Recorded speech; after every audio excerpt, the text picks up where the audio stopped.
certainly is. That's the big thing, and I think the experience that he gained at the US Open final was a steep learning curve. I think he's got a good shot at 3 of the 4. I think he can definitely win in Oz. He can definitely win on grass.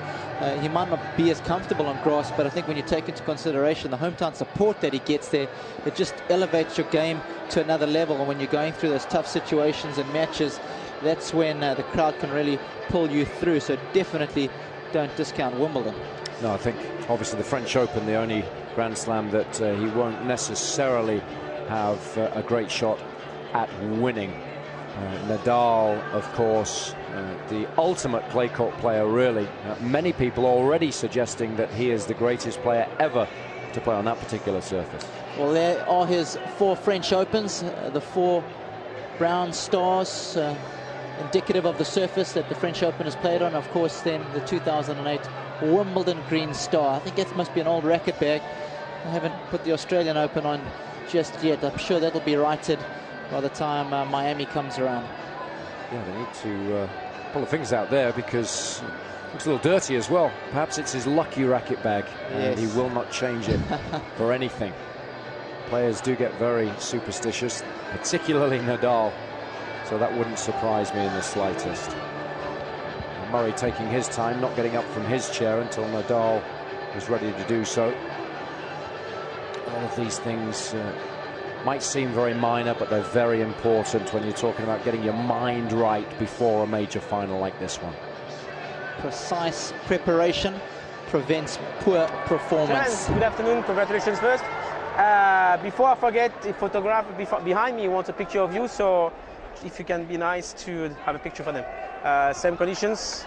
You guys have a 3 challenger set plus 1 breaker, extra breaker, and the 5 minutes warm-up that you should be used now. Okay, any question? No. And the head stills? Turtles? That's turtles. Receives. Okay, thank you. If you can, thank you.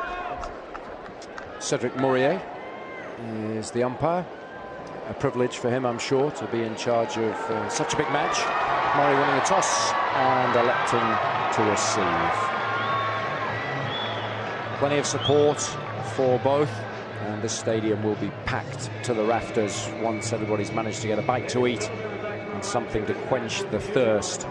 They will make their way back into the second largest stadium in terms of capacity in tennis after the Arthur Ashe Stadium Court at Flushing Meadows in New York. This one holds just over 16,000. And they've had record attendances, of course, here this week as well.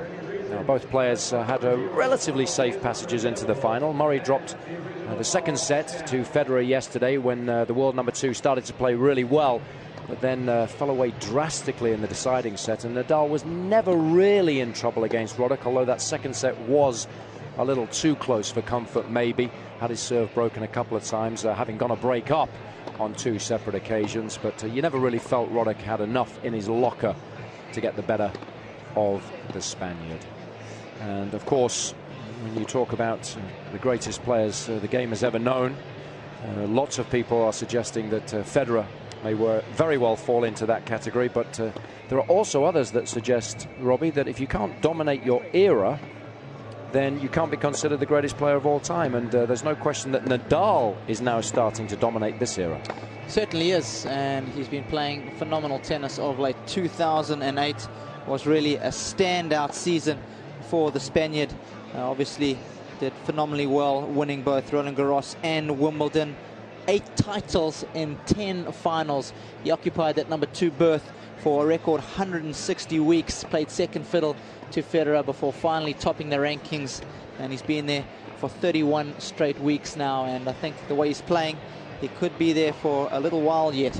Winner here, of course, in 2007, and his record in finals is phenomenal. You touched upon it there, Robbie, winning 8 of 10 last season. He's won 32 of 41 throughout the course of his career, and that's what all the great players are able to do, bring their best when they need it most. Some suggest he's fortunate to be here this afternoon because David Nalbandian in the 4th round had 5 match points in the second set of their match, which eventually finished a little after 2 o'clock in the morning. But once Nadal had managed to win that second set tiebreak, Nalbandian fell away drastically in that deciding set, and that was the real bullet that Nadal had to dodge as far as this tournament is concerned. But again, a perfect example of digging deep, doing just enough to be able to get the job done, irrespective of how well he plays on any given day. And that surely is one of the greatest attributes a fantastic match player can ever have. And that, surely, Robbie, is something that Murray has learned more than anything else in the last 8 months. You hit the nail right on the head there, Jason. And if anything, I think this guy, for my money, is starting to be the major contender now for that #1 spot. I was disappointed yesterday with the way Federer fell away so sharply at the end of the match against Murray. Murray's definitely got his number. He's also had some good success against Nadal now. And for me, this guy's the #1 challenger.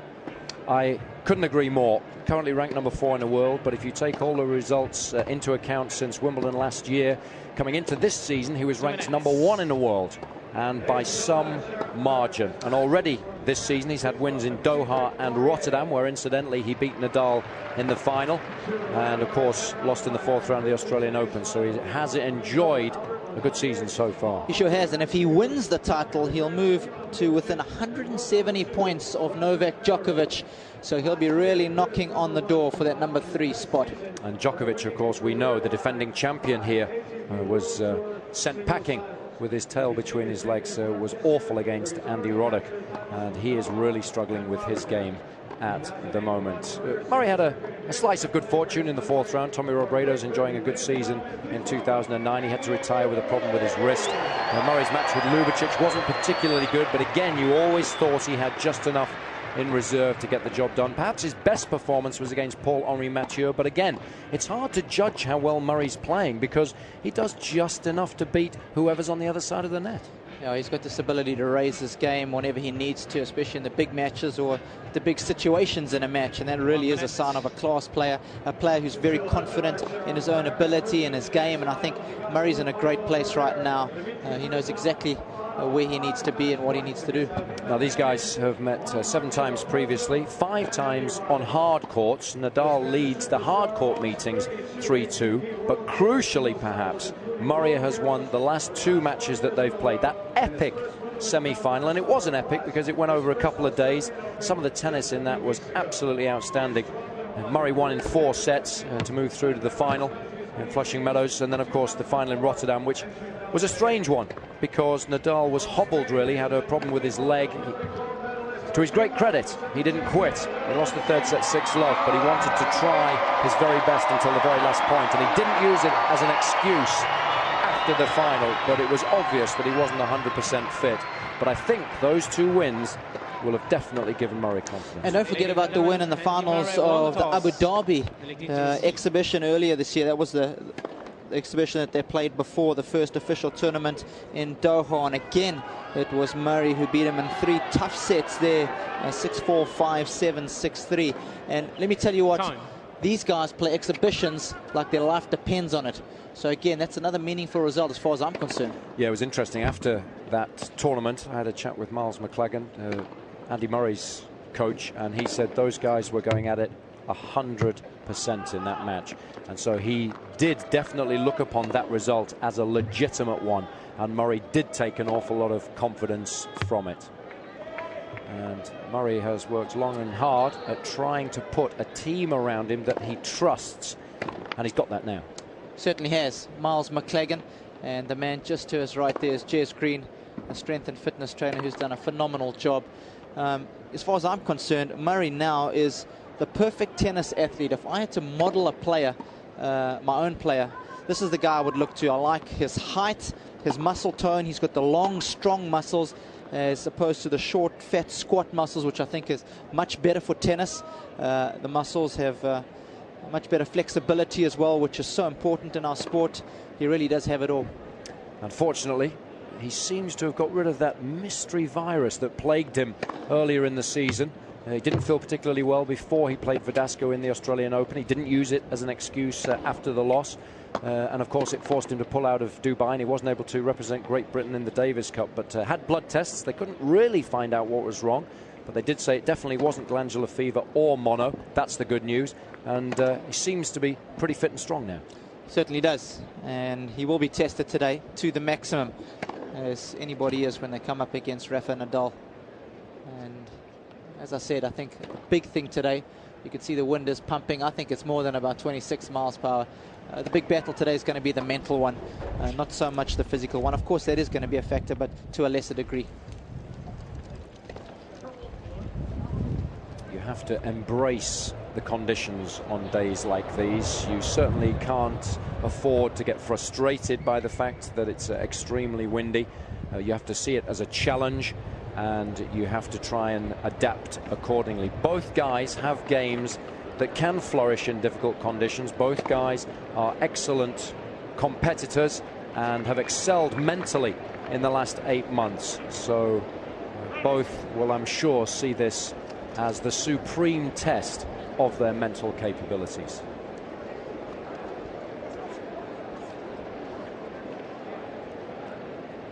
So there's a real buzz around the stadium. There always is when the world's best are just about to do battle. And at the moment, there's no doubt in my mind that these two players are the best two in the world.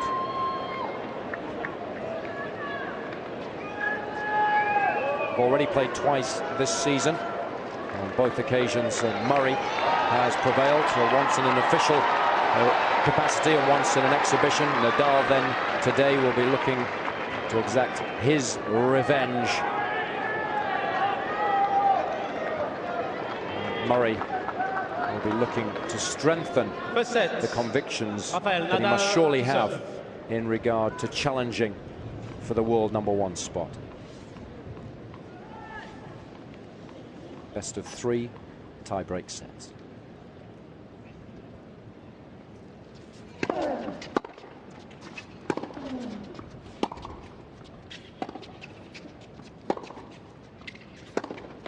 Love 15.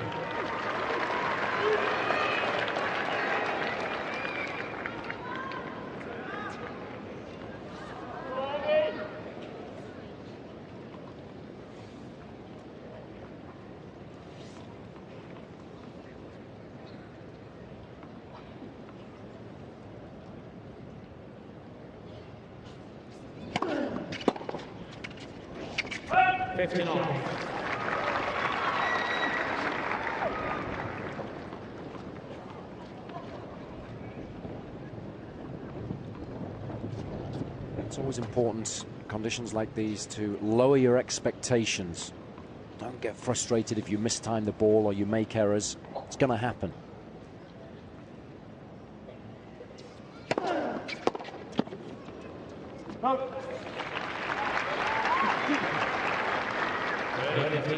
There's going to be situations in the match when both these players miss really easy shots. And again, can't get too down on yourself.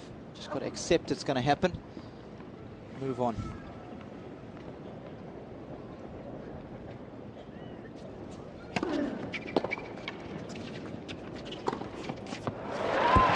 It's quite interesting. It reminds me of an interview I did with Nadal last season. And I said, how did the wind affect you there? It was in Dubai. Very, very blustery. He said, wind? It's just the wind. I don't even think about it. Just accepts the situation and concentrates on executing his game plan. Of course, he'll make adjustments, but it won't frustrate him in the slightest.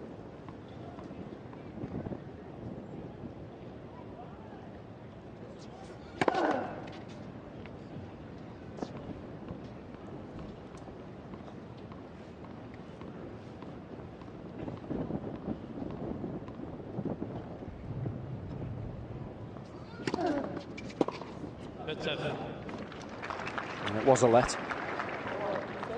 No, it's in the same time, Rafa.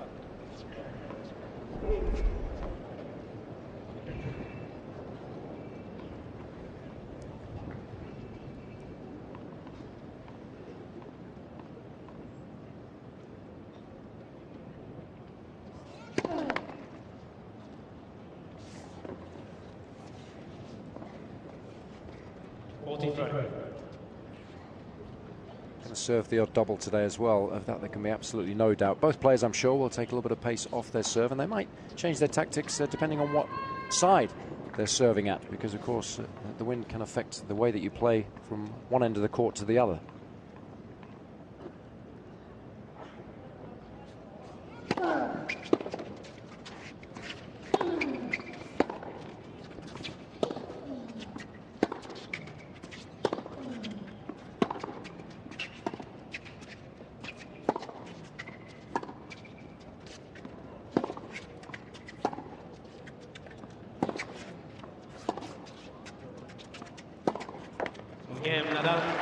Sensible tennis from the world #1, content to simply chisel the ball back down the middle of the court, attempting of course to make very few unforced errors. And for both these guys, that's a shot that's improved dramatically over the last 2 or 3 years, is the backhand slice. Nadal really didn't have that shot when he came on tour, but now he's very confident when he plays it, and the same can be said for Murray. For my money, as far as guys who have a double-handed backhand, a regular double-handed backhand, he's got the best single-handed slice, and he uses it so very well. And I'm sure both those guys are going to use that shot a lot today, just to change up the pace, keep the ball nice and low, and it's a high percentage shot as well. Today's tennis is all going to be about high percentages.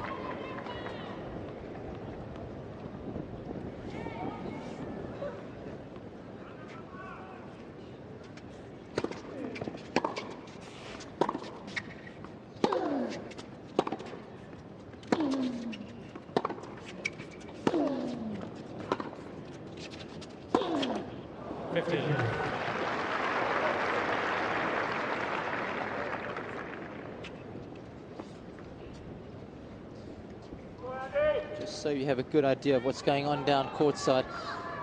The side that Murray is playing from now is very much with the wind.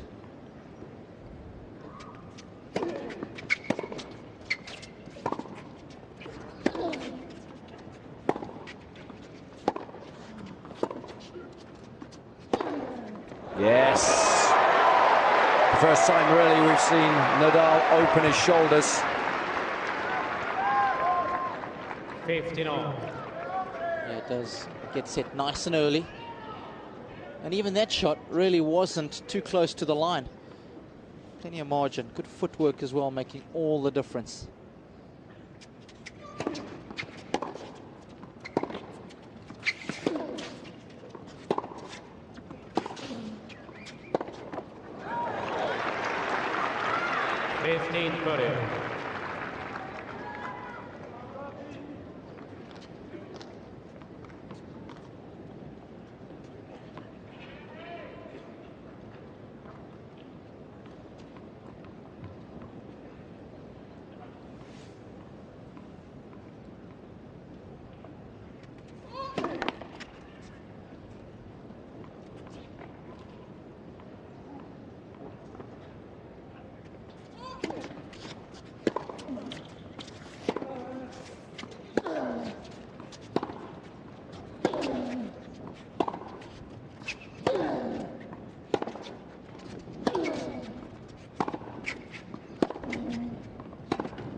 Wind is also going from the right to the left as we look at the court. So watch for the players to exploit that.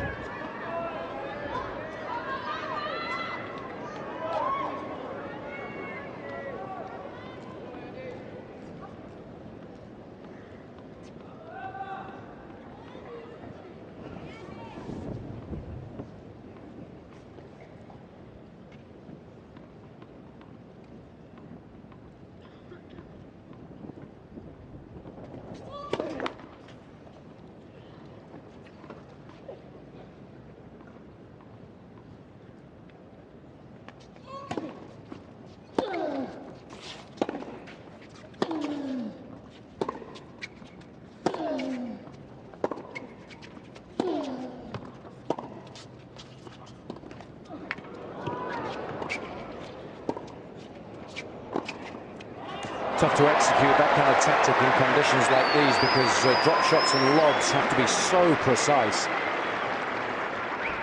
40 for him. Well, especially the lob, because there's no pace on it whatsoever. And the ball's in the air for a lot longer, so the wind can play havoc with it. I don't mind the drop shot into the wind. I actually quite like that play. But Nadal that time just overcooking it. He knows against Murray it has to be good as well.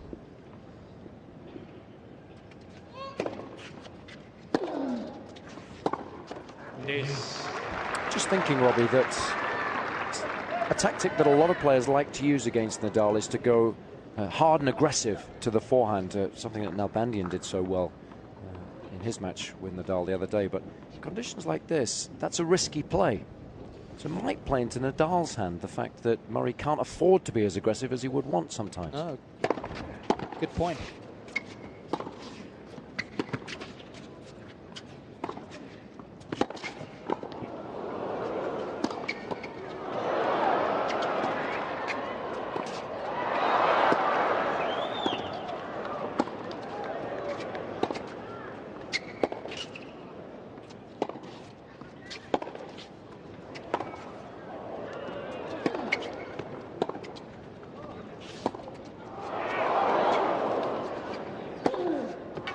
Fantastic stuff from both.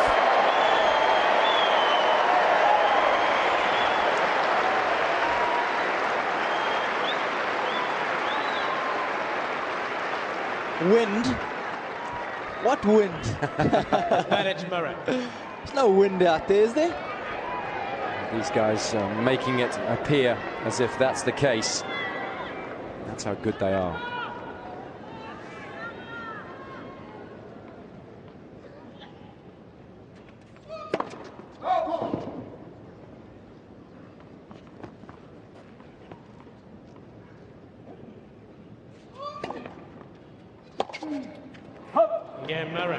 And a very sensible game from Murray. Took a lot of pace off those serves, made sure he got them in.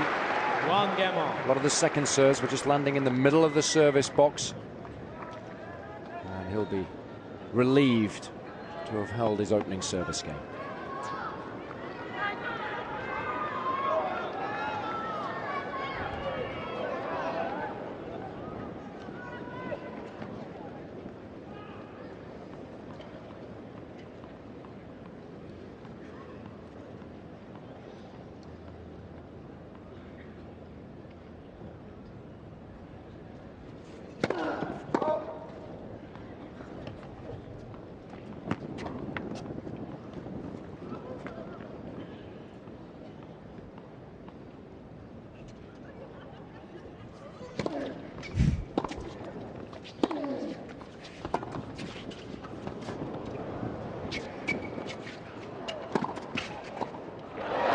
Sensible volleying. It's tough to pass in the wind. Did so well there, did Murray. Look how quick he is. He got to that drop shot with plenty of time to spare. No panic around the net. Watch that ball carefully onto the racket, and that's going to be key as well today. Don't take any shots for granted.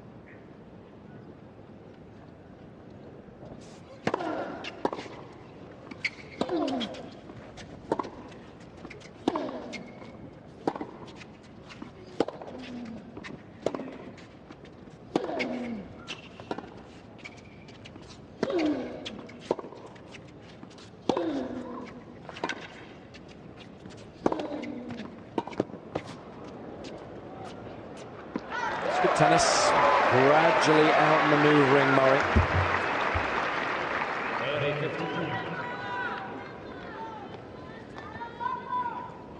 Nadal has won 12 Masters Series shields. So to put that into perspective for you, Sampras only managed 11. Federer has 14, and the all-time leader is Agassi with 17.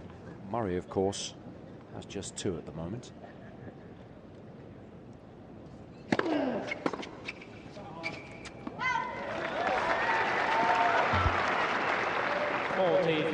Murray's won last season, his very first in Cincinnati against Novak Djokovic in the final there, and then followed that up with a big win in Madrid, defeating Gilles Simon in the final there after the Frenchman had defeated Nadal in an epic semi-final the day before.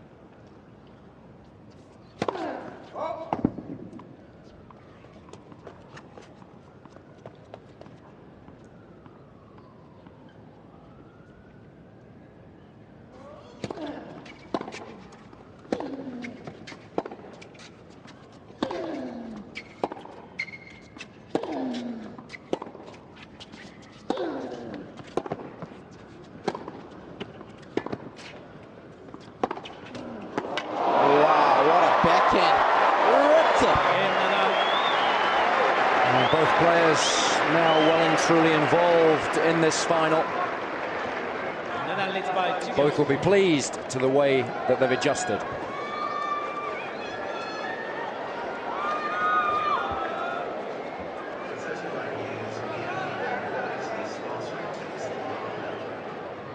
Well, I think this hook forehand cross court, especially from that end of the court, is going to be very useful for Nadal, because the wind is blowing that way, so not only does it go to Murray's backhand, but the wind will take it even further off the court, and then he's going to mix it up with that forehand down the line and try and force Andy to cover as much court as possible. And similarly from this side, Andy's going to try and take him out of court like he did there with that penultimate shot on the forehand side, but Nadal jumped on that backhand. Beautiful stuff.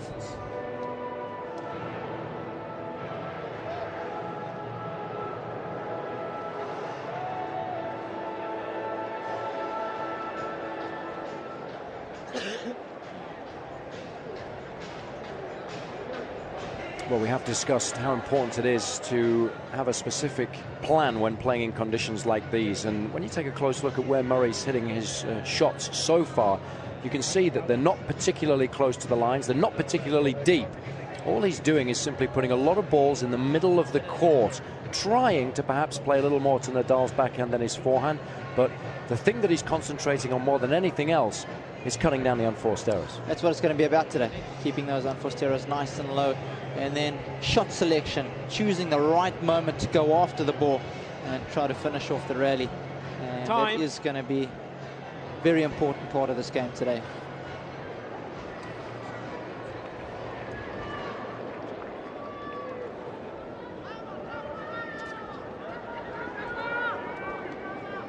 Plenty of celebrities in the house this week. Kate Walsh on the right there with the straw hat, and Will Ferrell on the left there. He's a terrific athlete, of course, in his own right, because he had so much success ice skating in Blades of Glory.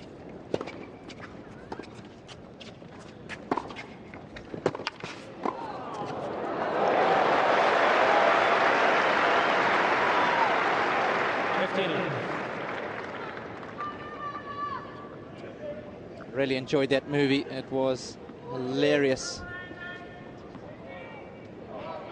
Also has dabbled semi-pro basketball.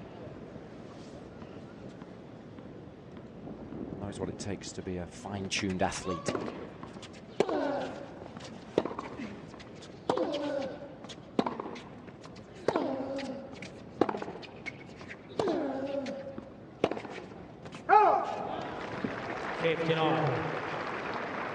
He's gone old school, a little Ivan Lendl action on the hat. Sure has, and I like that little analogy there to old school. Nicely done.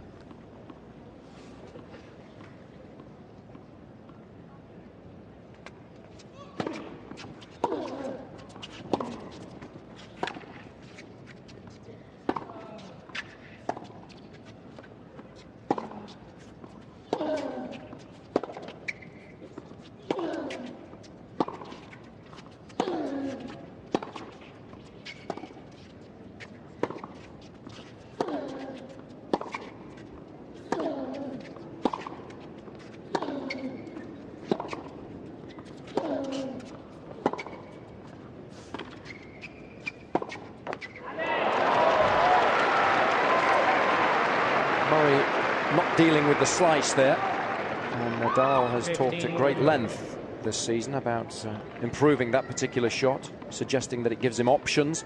And of course, in conditions like these, it's always nice to have options.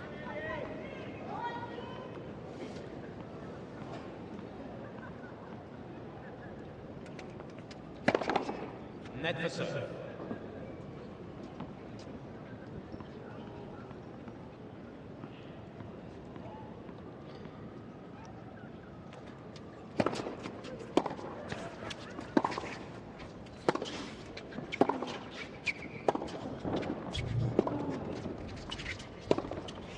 See, there was a sudden gust of wind, and Murray just managed to make the adjustment. Nadal didn't.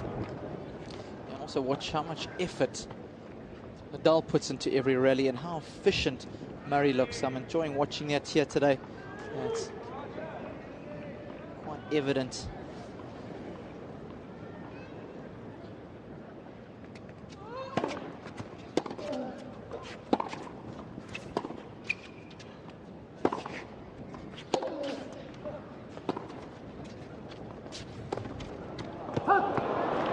And again, it was just a lack of footwork. Yeah, and it was the slowest shot of all that caused Nadal the problems.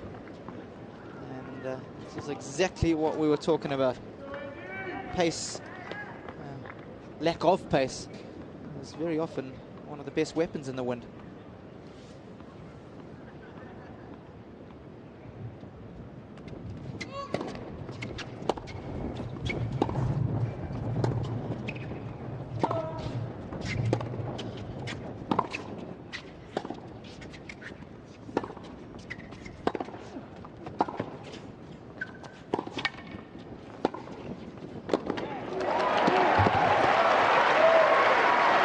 Sensible tennis. Good footwork that time. Yes. Just enough topspin on the approach to get it up and down.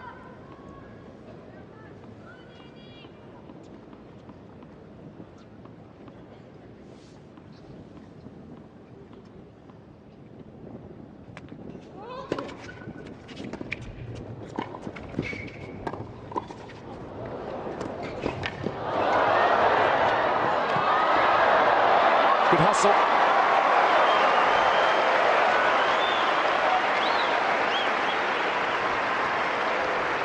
This time you can see Nadal being a lot more cautious with the passing shot. Didn't want to go too close to the lines and was prepared to hit a couple of shots in order to win the point. Usually he probably would have disposed of it the first time of asking.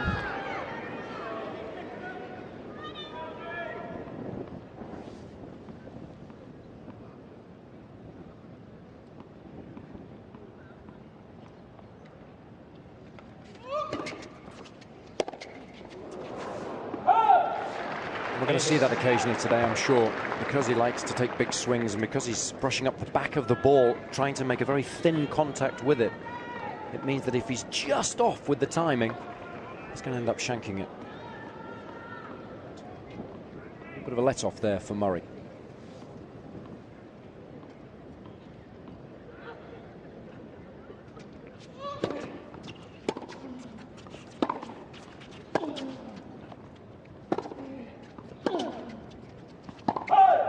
Advantage Murray. And a change of goal on the right baseline. Ball was called out. Early opportunity to head to the Cartoon Kingdom.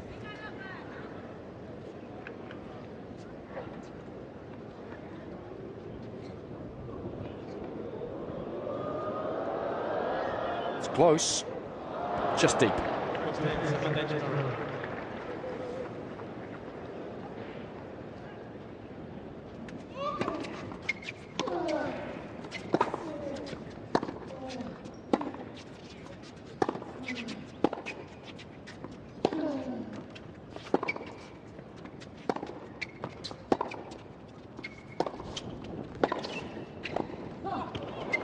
Lovely little volley.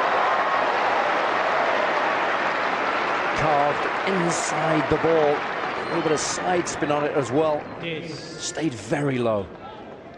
Yeah, it was an excellent volley, and this one just dies. As soon as it hits the court, just checks with the wind actually pushing the ball down. No chance for Murray to track that one.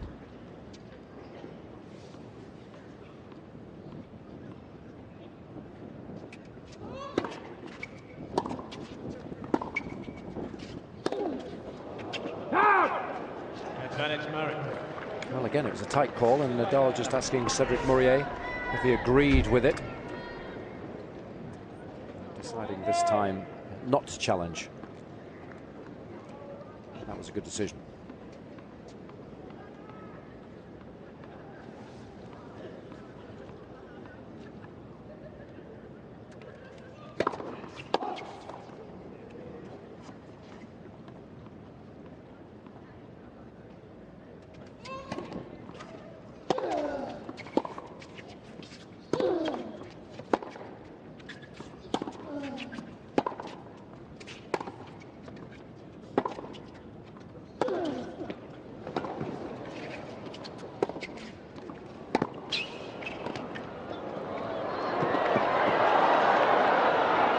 Again, Nadal constructing the point beautifully.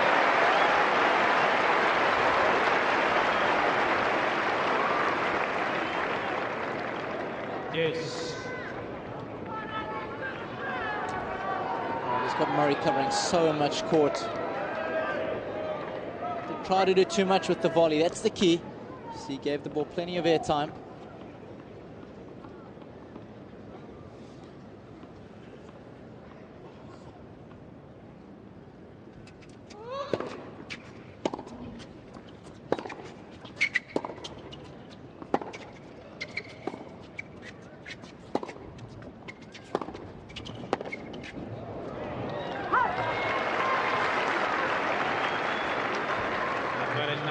Well, Murray there was put off by a piece of paper that was floating down at the back of the court at the other end. The umpire didn't see it, so he didn't call a let. But it was clearly visible to us in the commentary box, and obviously to Murray at that end of the court. They didn't say anything. It's coming from behind me and you cannot see it.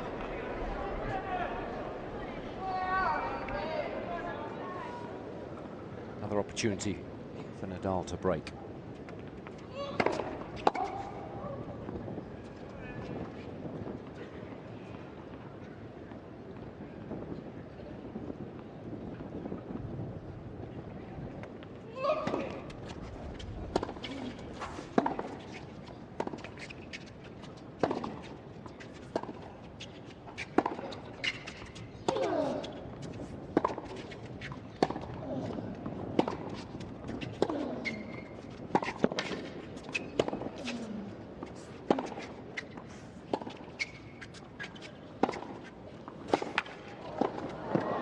Brilliant. Quality of that passing shot.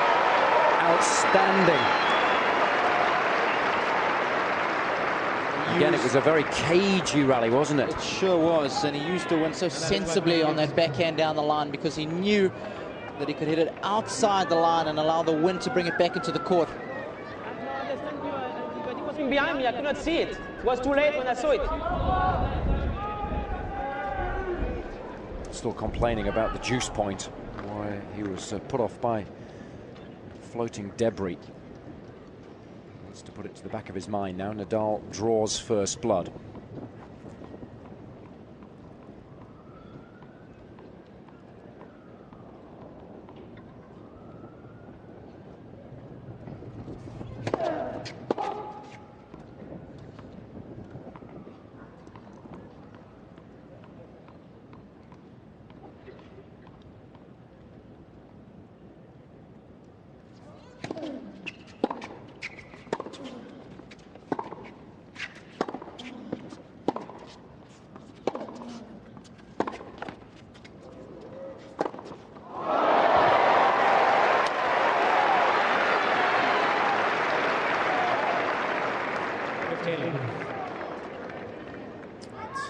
Another frame that will be consigned to the dustbin. I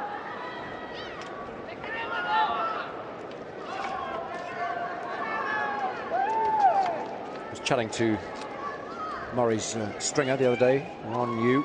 He was suggesting that he'd just gone up a pound or two in tension this week to try and control the ball, because it does travel through the air that little bit quicker.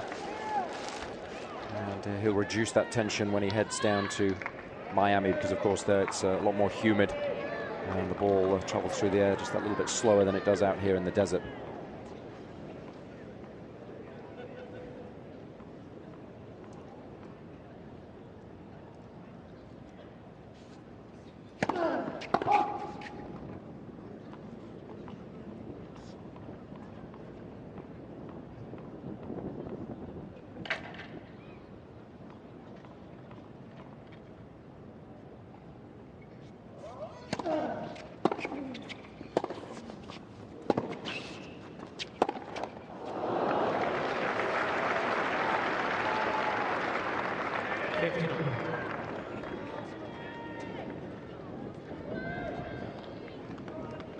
The early stages of this match have been fascinating. Been on court for 28 minutes. There have been a lot of long rallies. Both players have done well so far, making adjustments to their game plan. Very few unforced errors, considering how difficult it is with the wind.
Starting to show a few signs of frustration.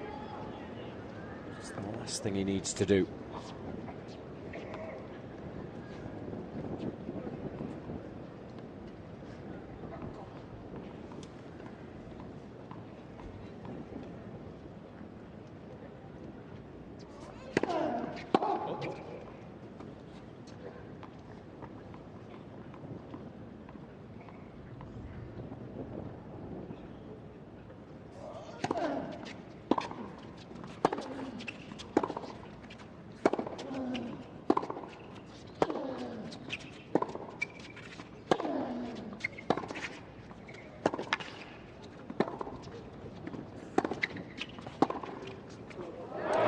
Enough on the approach there, and that's Murray's favourite pass.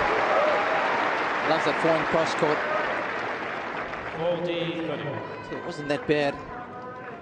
It's quite deep, but Nadal was a little too far back when he played the approach, which meant he had too much court to cover. Just open up the angles for Murray.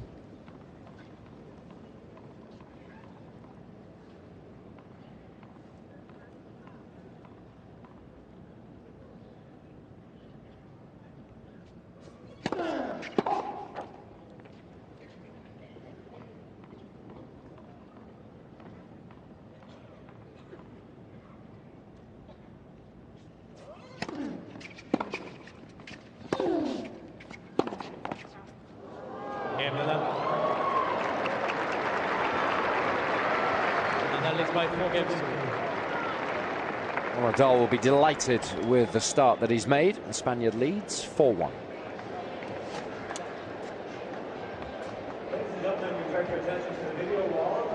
Yeah, I think it's fair to say. If something flies across the court. No, you're right. You're 100% right, Andy. The fact is, no, I'm saying, are you going to stop the point or not? Because I'm going to be pissed if you do that. No, I will do it. The fact I need to see it. If I don't see it, I cannot call anything, and it comes behind me. Yeah. It comes from behind. Thank you. It's a tough one, because when the player sees something coming from behind the court, your natural reaction is to worry about it. But if the umpire doesn't see it, you actually can't stop the rally, and that's what is concerning. Murray. It's a tough one.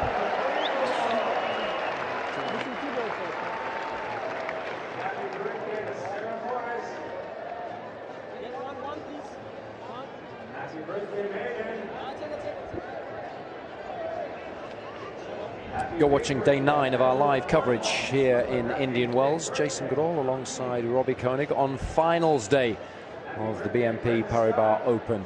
And it's been a very interesting start, been on court for 32 minutes now. Nadal a break to the good, leads 4 games to 1. Both players have made plenty of adjustments to their game given the blustery conditions. The average rally length in both of their semi-final matches yesterday was just 6 shots. Today already the average rally length is 10, and that means that they've taken their targets and are now working well inside the lines and are trying more than ever not to make any unforced errors.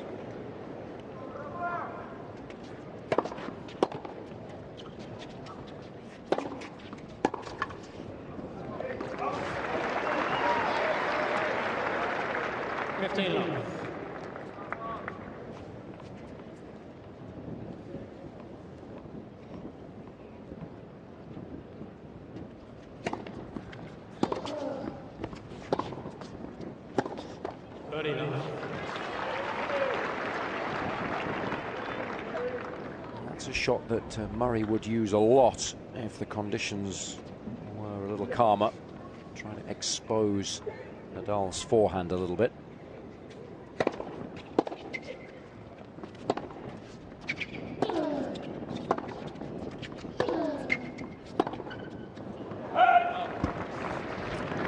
A shot that didn't work particularly well yesterday in the semi-finals. Nadal made a lot of unforced errors off that particular wing, especially in the second set. Murray not winning as many points on his first serve as he would do normally, but he's certainly not hitting it as hard as he would do either.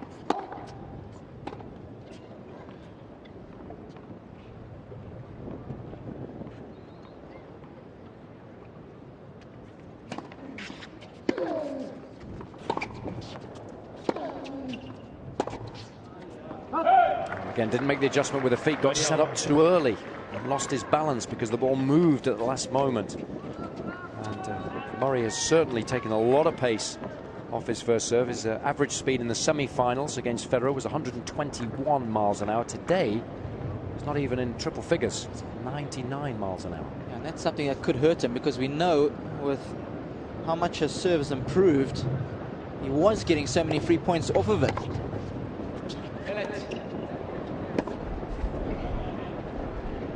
Murray complaining because he said, well, why didn't you call it the game that I got broken? And the simple answer is the umpire didn't see it. You can't call it if you don't see it.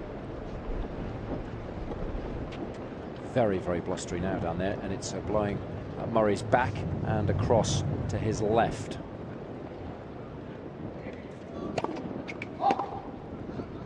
It's crucial you put a lot of spin on your serve from this end. Not easy to control the toss. Very challenging, and obviously this is a huge point now.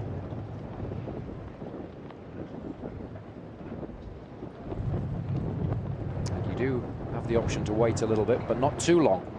This play must be continuous.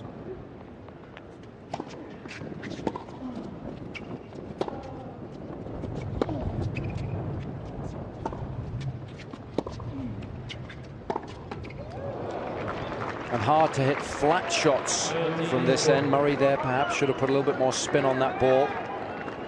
There's no question in my mind that Nadal looking a lot more comfortable in the conditions than Murray at the moment. He certainly is. And I think the fact that Murray's not getting any free points on serve is a real contributing factor to the fact he's struggling on serve. No question about it.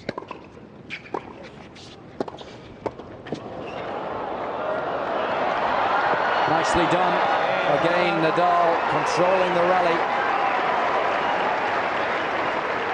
It's been an outstanding opening set as far as the Spaniard's concerned so far. Nadal leads by 5 games to 1. Looking totally unflustered with the blustery conditions. I didn't say anything.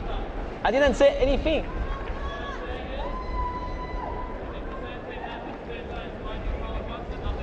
because once I could see it, and the first time I could not.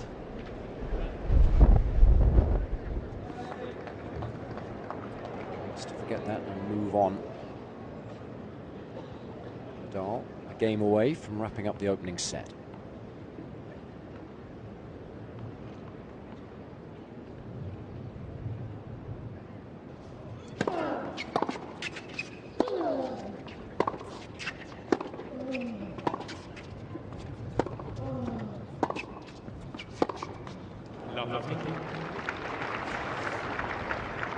You played the sugar circuit in South Africa. Those days down in East London and PE. This would be a good day down there. Absolutely right. Served underarm on many occasions because it's simply been impossible to throw the ball up when serving down there. Such is the strength of the wind, and play got stopped on one occasion because the roof blew off the stadium on centre court in Port Elizabeth. So this would be Charles' play.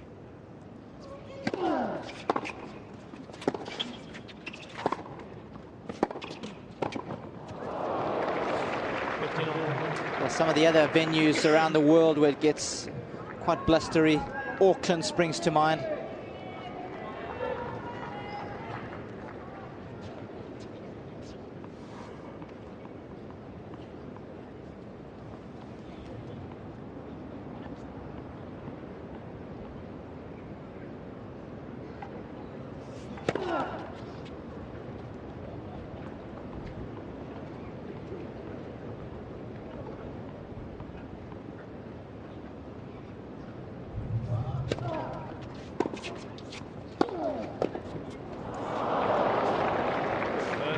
It's obvious now that Murray is not content to play from the back of the court. He's trying to shorten the rallies. He's trying to be more aggressive.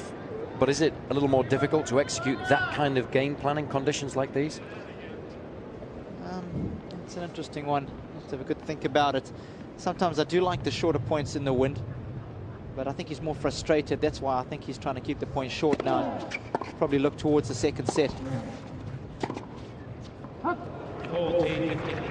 don't think he's really too concerned about changing his tactics just yet.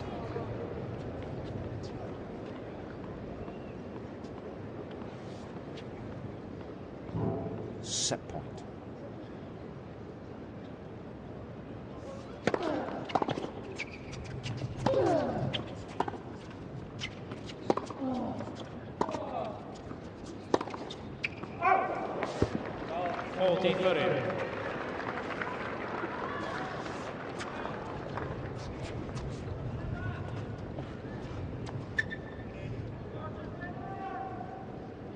Delighted with how this opening set is progressing.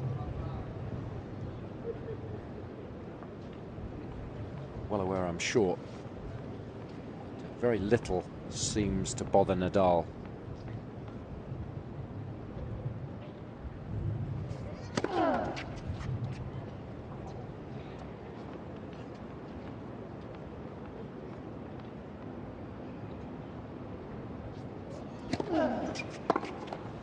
First set, that'll do it. The first half of that set was a very cagey affair, lots of long rallies. Both players trying to come to terms with very difficult conditions, but the second half of it was utterly dominated by Nadal.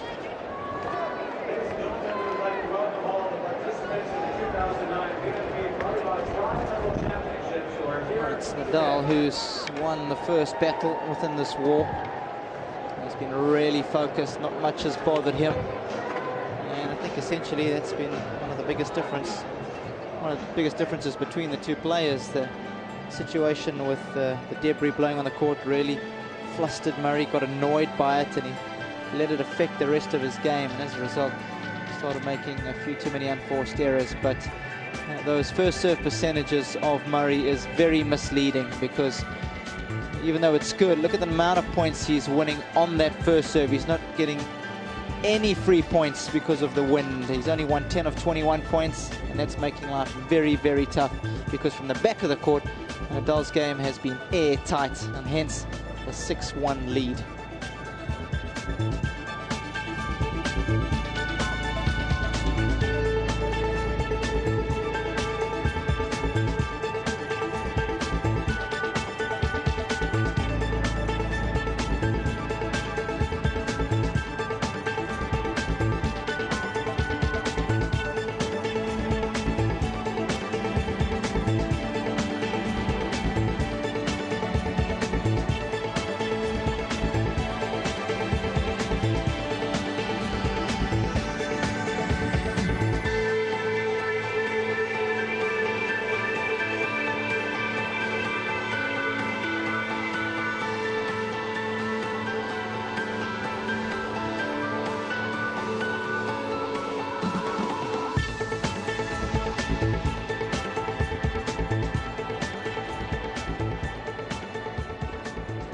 Nadal will obviously be hoping for more of the same at the beginning of this second set.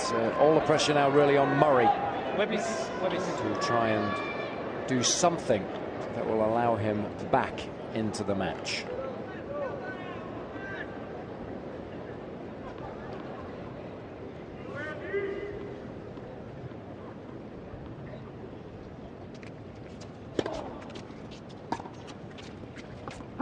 He's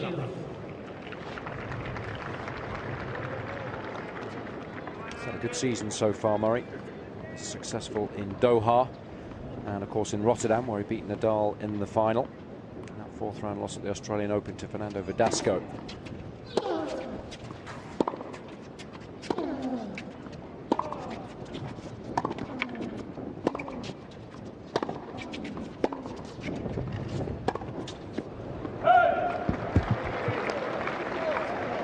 Many people thought Murray could have won the Australian Open. Certainly there was a lot of talk prior to the start of the tournament about him being joint favourite with the likes of Federer and Nadal. Didn't quite pan out as well as he would have wanted it to.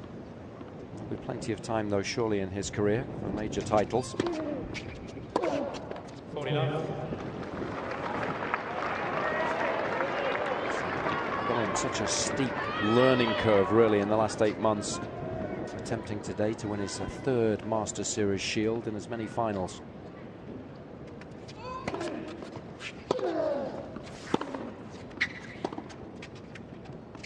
Yeah, Murray.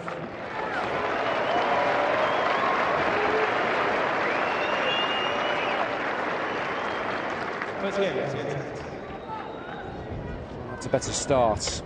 Anything from a tactical point of view, Robbie, that you'd like Murray to try and incorporate the early stages of this second set? Well, I think given the fact that he's not getting that many free points on serve, perhaps that's one area where he can take a few more risks now. Maybe go for that first serve a little bit more, because he's winning less than 50% of the points on his first serve, and we know that's unbelievable. And getting almost 80% of his first serves in, so you could drop that to maybe 65, 70 in the hope of improving the 56% of points won to maybe 65. Yeah, exactly.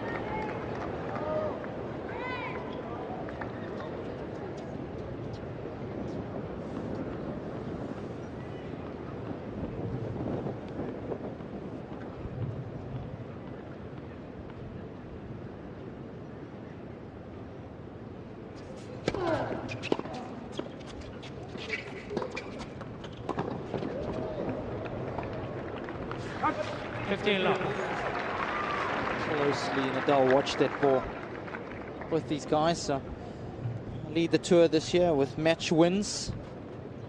Excuse me, third and fourth with the same amount of match wins. That's what I meant to say. 20 apiece. Nadal 2 titles, Murray just the 1. Roddick and Tsonga are the 2 men out in front.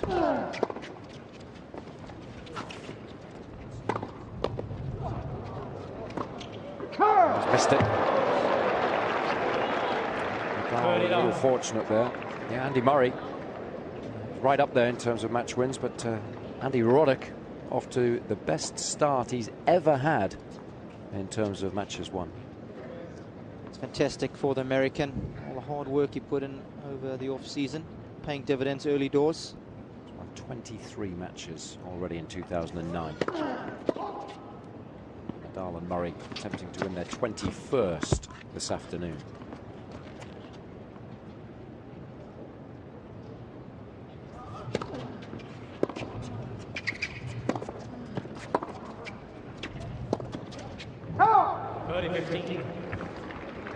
And even if Murray loses today, he's still got to be delighted with his start to the season. It took him an awful lot longer last year, Robbie, to win this many matches. Yeah, I think it was around about Roland Garros time when he won his 21st match. So what a massive improvement it's been in 2009.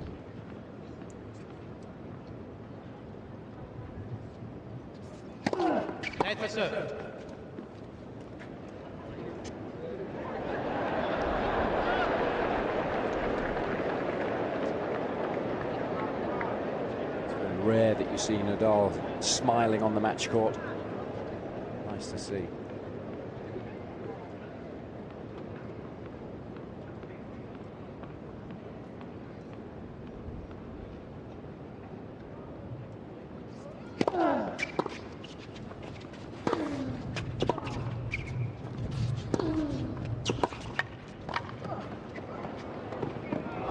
Again, really nice feel on the volley. It's an area of his game that has improved so much, but I've been so impressed today so far, Robbie, with the feel that he's had in such tough conditions. It's been outstanding, and he hasn't gone for too much. Again, he gives this drop volley a little bit more air than normal. He knew Murray had to do something special. He's won 9 of 10 points at net so far, has Nadal. A testimony to what you were saying, Jason.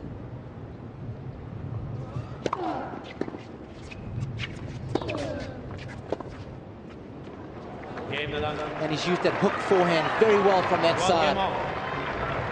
Really complements the wind blowing across the court, and it's troubled Murray. And very rarely today has he gone up the line for the big one, because of course that's a lot more risky. So again, just little adjustments, not major ones, but they've all been so very effective so far. And of course the most important thing, the concentration, has been absolute.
Was all wrong there.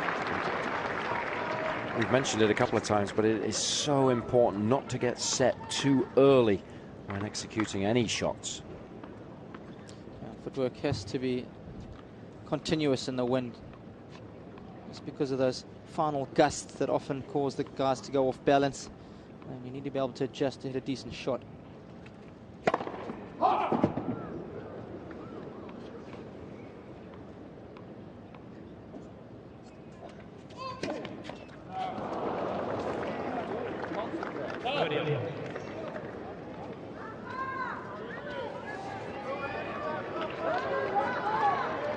First double for Murray, and already he's under pressure on serve.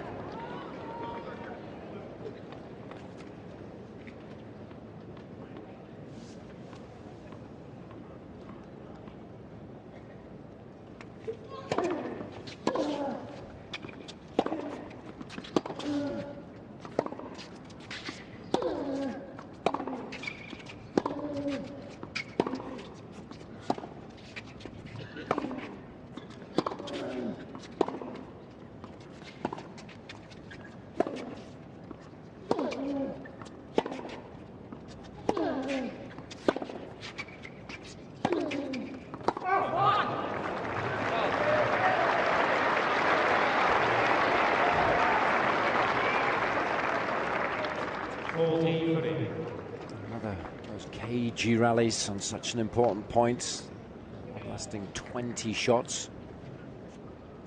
A rare error from Nadal so far this afternoon.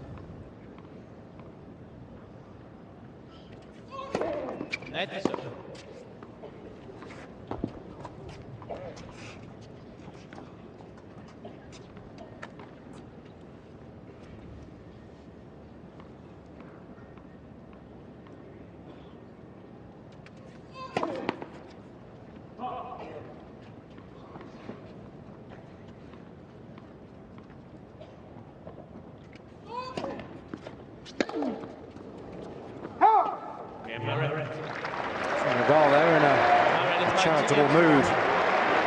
He dodges a bullet and moves into the lead once more. 2-1, second set.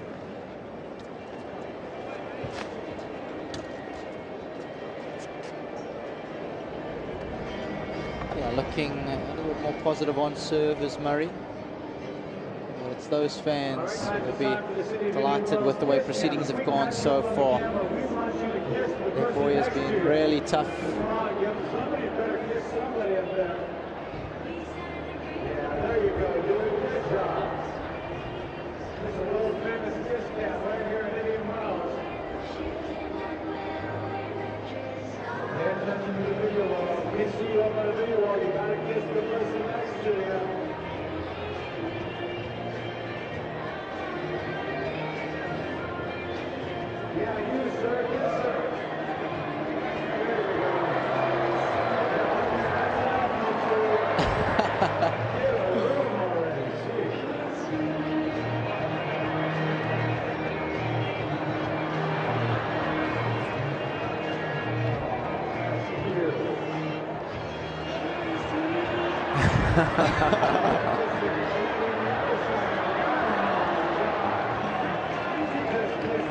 Time. Always good for a laugh, Will Ferrell. Big tennis fan too. He was courtside at the US Open when these two met in that epic semi-final. Met Murray afterwards. Murray's a big fan. I said that was one of the highlights of the season. Ferrell plays a little bit himself. And we often see him at this particular tournament. Sure that he has appreciated so far how well Nadal has played, as he will know how difficult it is when the wind is this blustery to perform at any level.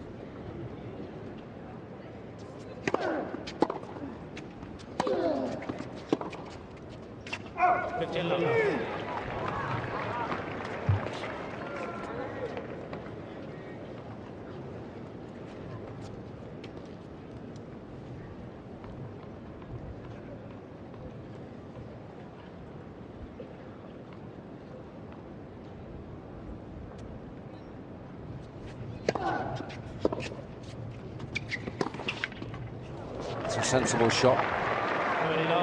Well, he took a tumble in his semi-final against Federer and slightly strained his groin, but said that it was okay afterwards. And again here, just losing his footing slightly.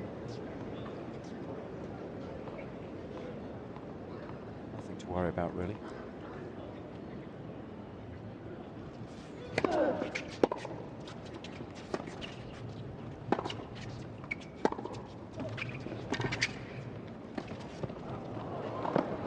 Good anticipation.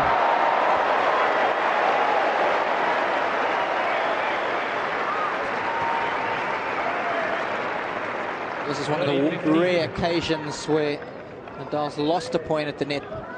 It's outstanding anticipation from Murray that eventually got the job done. You can see how quick his foot speed is for a player who's 6'2".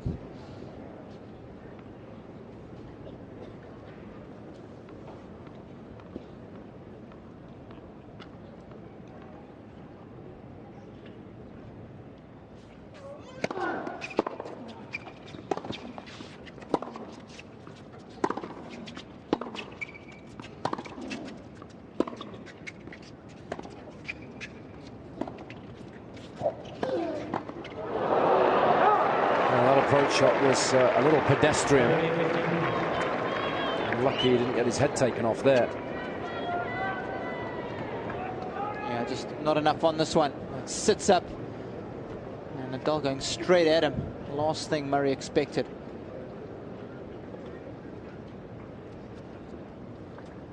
And again, smart tactics in these kind of conditions from the Spaniard.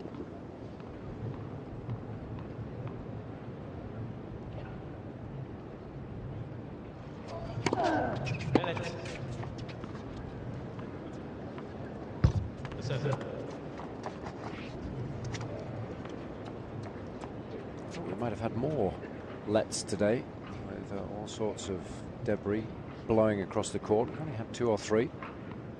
Hasn't disrupted play too much.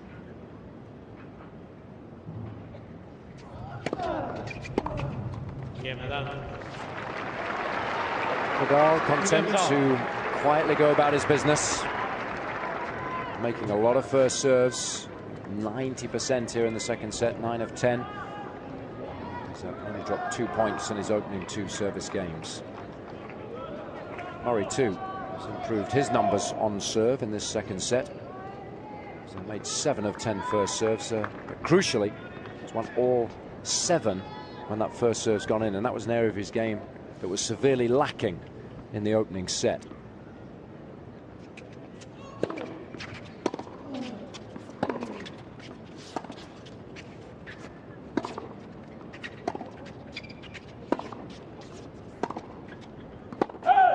Love.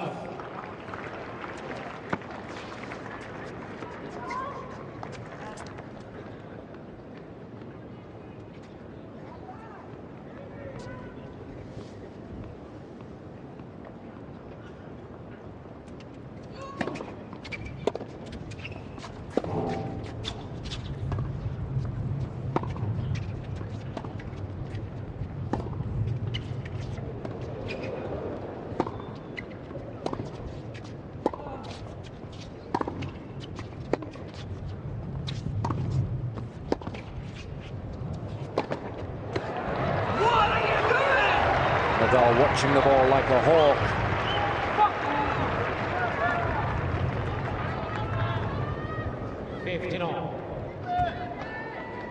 Murray slightly fortunate to get away with that kind of language, for which of course we apologise.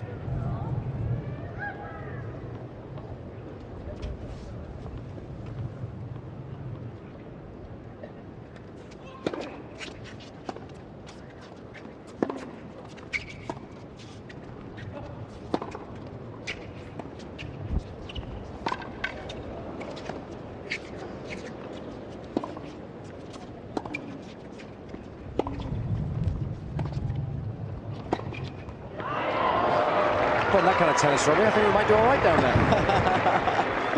I was just thinking exactly the same thing. Those are the kind of shots you see on Sunday afternoon when the over 45s are going head to head at the local club. Get out that slice forehand, complement it with the slice backhand up the middle of the court. Go easy on us over 45s there, Robbie. Just run in and stamp the feet. It's all good.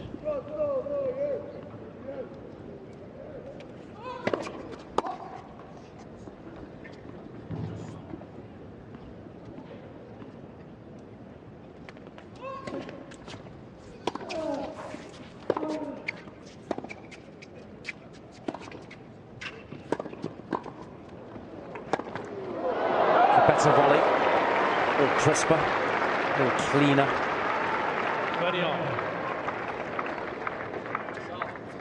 At the time Murray was ready for the pacey pass. Does have good hands.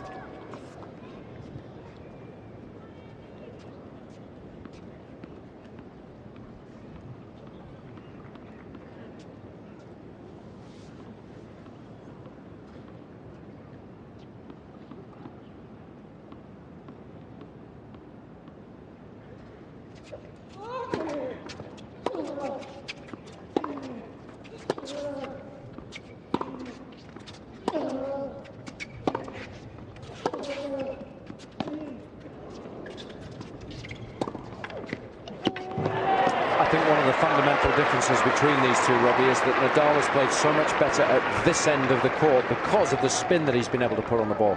Certainly has. Remember, he is playing with the wind this side. And of course, the other is the fact that Murray has really struggled on serve. Look how short both the first serves, the yellow balls, and the second serve, the grey one, have dropped when Murray has faced break points so far, and Nadal has converted 2 of those 3 opportunities. Here's a 4th.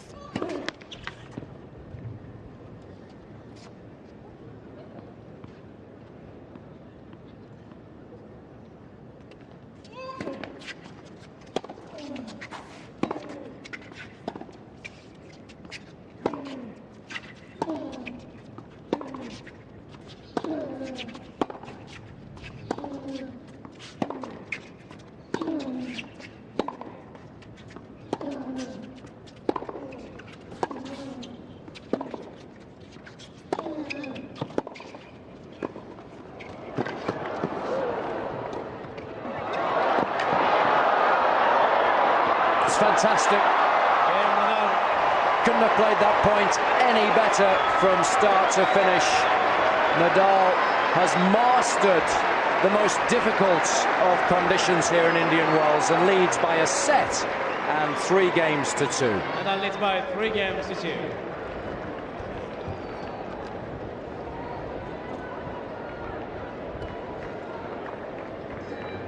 Well, I think we touched on half of the story. Not only has Nadal played more effectively from the side that he was just on, playing with the wind, but I think as well when he's played against the wind, he's defended better than Murray from that end.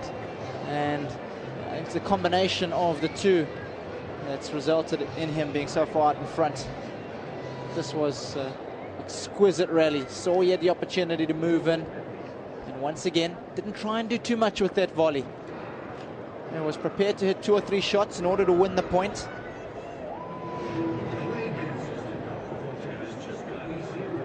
Wasn't easy, that high backhand smash, but again put just enough slice on it to get it going away from Murray.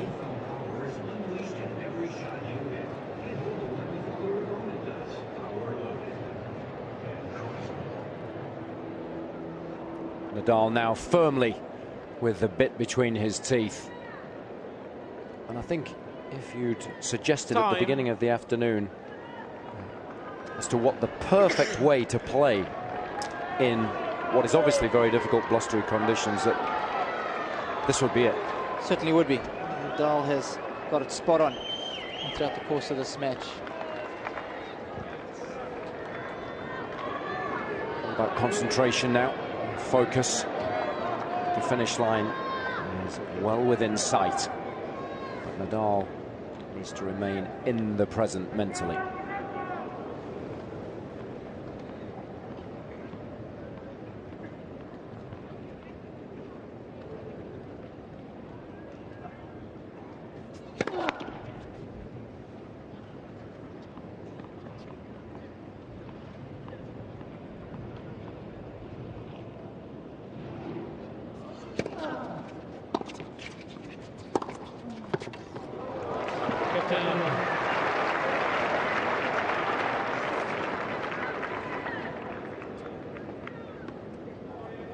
Spin on the ball there. Nice net clearance. Just enough on the ball to get it to land perfectly on the line.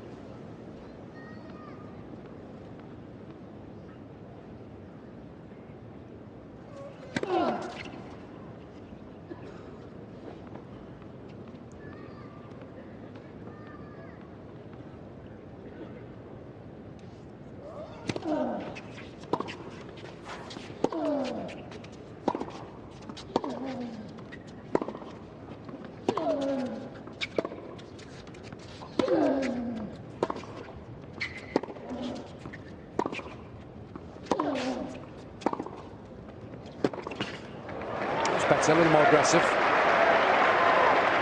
Some people might be thinking, well, why doesn't Murray just hit with a lot more spin from this end of the court? Well, it's not the natural style for him, is it? Yeah. A little flatter than his opponent, and it was better controlled aggression from him. Worked the point a little better.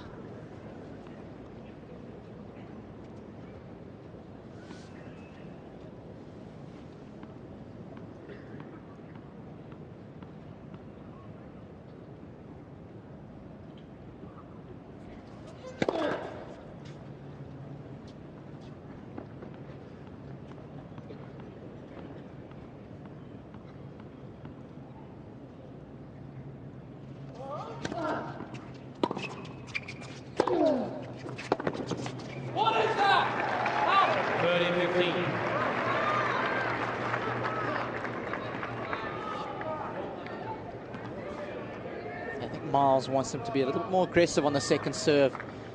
And right around this time in a match, when you are down a set in a break, that if you're going to look to adjust your tactics, you need to do it sooner rather than later.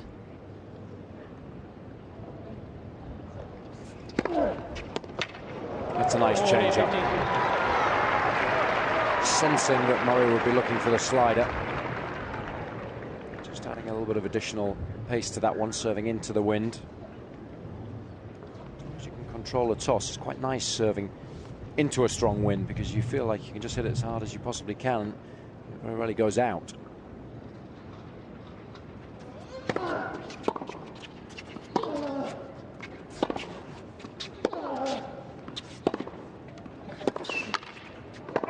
People might think you've got a big advantage serving with the wind, but it's never the case, really, is it?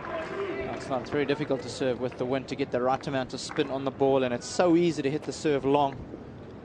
And then the problem with that is that when you step up to the line with a second serve, the pressure just gets so much more because it's so easy to hit it long. If you get a little bit tentative, the ball flies through the air, the wind carries it down long.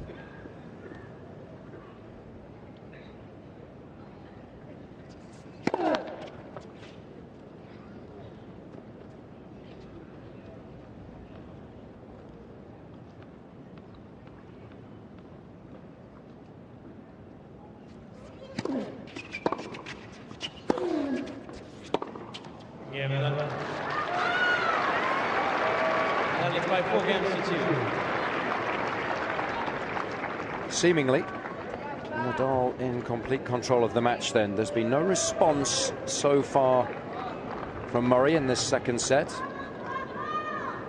Not enough of one anyway.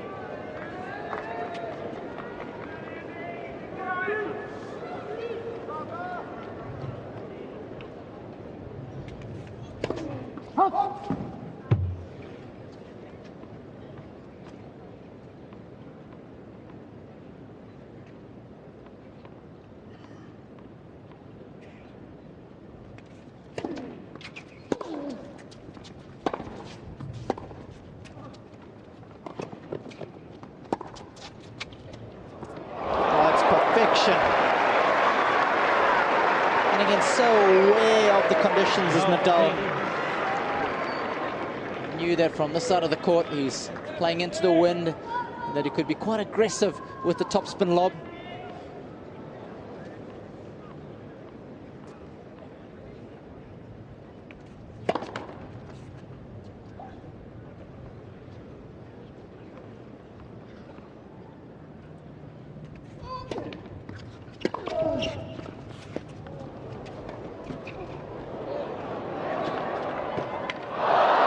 Great stuff.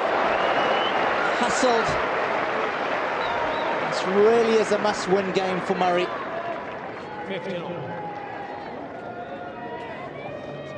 Great soft hands, but again, the shot selection outstanding from Nadal. He'll be a little bit disappointed he didn't get net clearance with that final volley, because he did all the hard work. This was probably the easiest shot of the lot.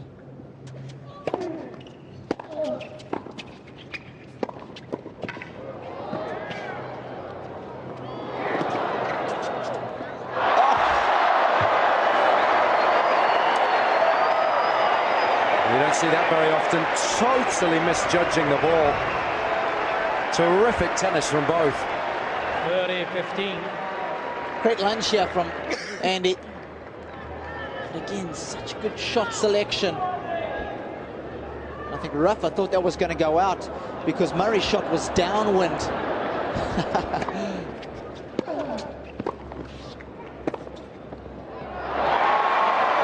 Again, that's the percentage play, just curling the ball around Murray's racket. Plenty of height, plenty of spin, and he's hitting into the wind here, so he knows he's got a lot of margin for error. Look where the ball bounces. It's almost to the center of the court. Of course, it didn't start from that particular position.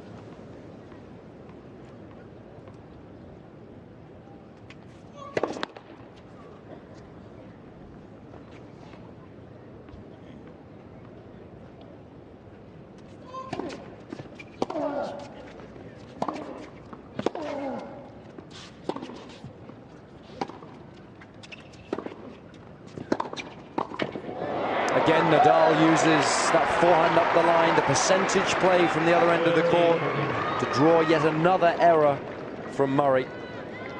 He's not the most natural of volleyers. Of course, you need to have good feel, good control of the racket face under extreme pressure to volley well.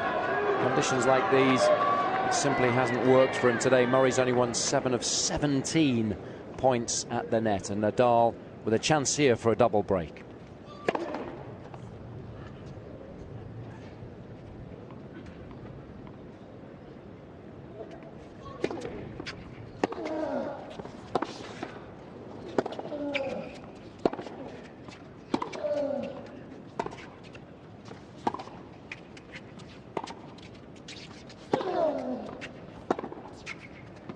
He's missed it. And surely the double break will be enough here in this second set for Nadal to win his 33rd career title. It's by 5 games to 2. He's just a game away now.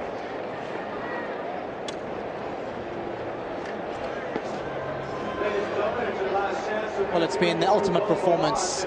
Everything you could have asked for in conditions like this, Nadal has been able to produce. He's played smart. He's kept his wits about him. He hasn't let the conditions affect him. And he really has played the perfect match. Whereas on the other side of the coin, it's been a tough day at the office for Andy Murray. Just midway through that opening set, really let that incident affect his state of mind, with the serviette blowing across the court, and had words with Cedric Mourier. That lasted almost till the end of the opening set, and really hasn't been able to regroup since then. And again, this will be another steep learning curve for the Scot, and hopefully he'll learn from it and take all the positives out of it.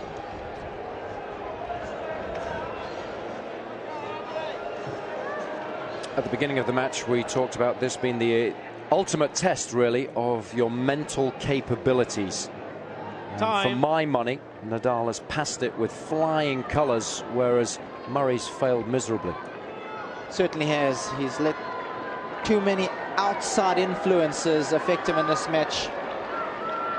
And essentially, that's been the big difference between the two players. I think also the fact that it's been tough for him to get free points and serve has been another major contributing factor. But this man has been outstanding.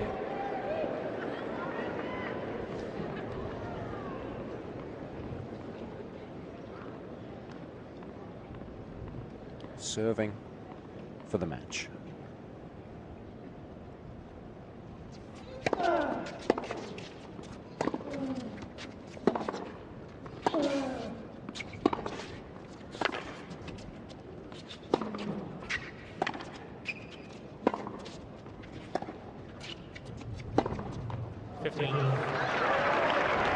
Hasn't been able to make the necessary adjustments.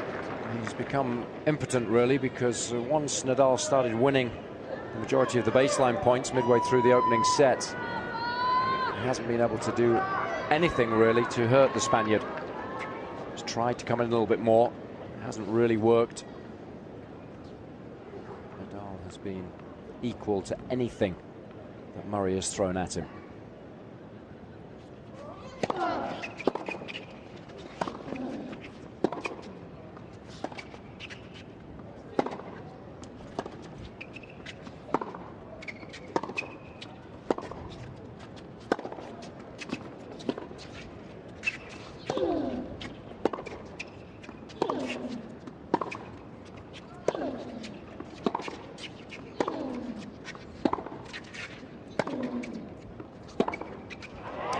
And you know what, Robbie? It's almost like Nadal has really enjoyed this challenge this afternoon. Well, you made the point that in conditions like this, you have to embrace the conditions, and you can't think about all the negative aspects of them. And I think that's exactly what he's done. You spoke about the interview you had with him earlier on in the season, where he said, "Wind, what wind?" When playing in Dubai. He just seems to be able to block out all the outside influences and really just concentrate on the task at hand. And again, testimony to how strong this young man is mentally.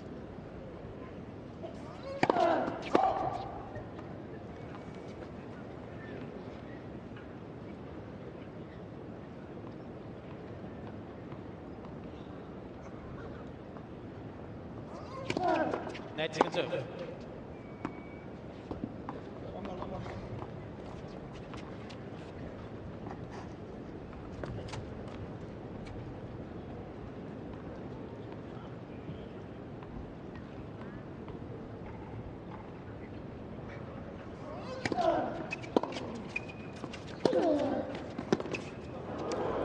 exquisite length. Nadal knows now that the title is in the bag.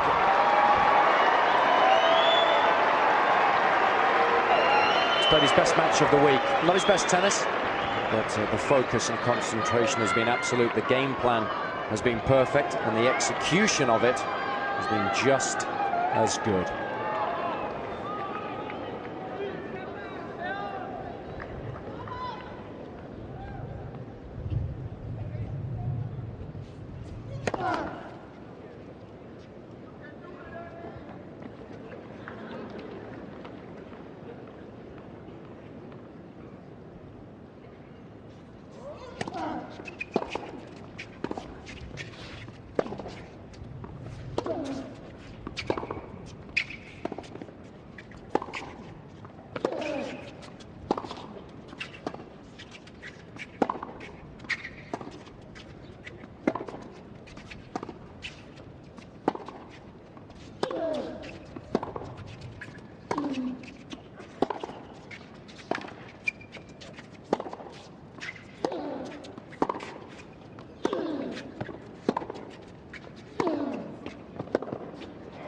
He's done it. Yeah, set a match, Nadal. 6-1, 6-2. A second title here in Indian Wells after his earlier success in 2007. A 13th Masters Series shield for the Spaniard. He's now just one behind the great Roger Federer. And a 33rd career title. He now lies 16th on the all-time list as far as titles won are concerned, and it ties in with the great Arthur Ashe and Mats Wilander, but surely there will be more titles to come. Nadal, a comfortable winner in 2 sets in 1 hour and 20 minutes. And I think very fitting that you made the comparison there with Mats Wilander, because growing up for me, Mats Wilander was one of the greatest players mentally. He was unbelievably tough from a young age, and this man is very similar in that regard. And best mate there, Mark Lopez, doubles partner, high fives all round. And what a great week it has been for him. Like you said, saved his best tennis, the smartest tennis, for when it really mattered, and that's why he sits top of the pile. No question about it, and that success will delight him, because I'm sure more success in America very much top of the agenda this season. Certainly is, and I'm sure he'll have his eye on the US Open 7 or 8 months away. Success here again will help him big time, you know, when he needs confidence on the hard courts in that major final. If he thinks back to how well he's played here, it'll give him more confidence, and perhaps he can get that elusive US Open crown. But so consistent today. That was the big numbers for Nadal. Not too many unforced errors given the circumstances. Winners outstanding. But for me, the big handicap for Murray today was the serve. I think the conditions here really affected that, because he didn't get nearly as many free points on serve as he usually does. And for me, essentially, that's been the difference between these two when they've played in the past. When Murray has beaten him, the serve has been outstandingly effective. So I think that really hurts him today. But hats off to Nadal. Smart tennis, great match.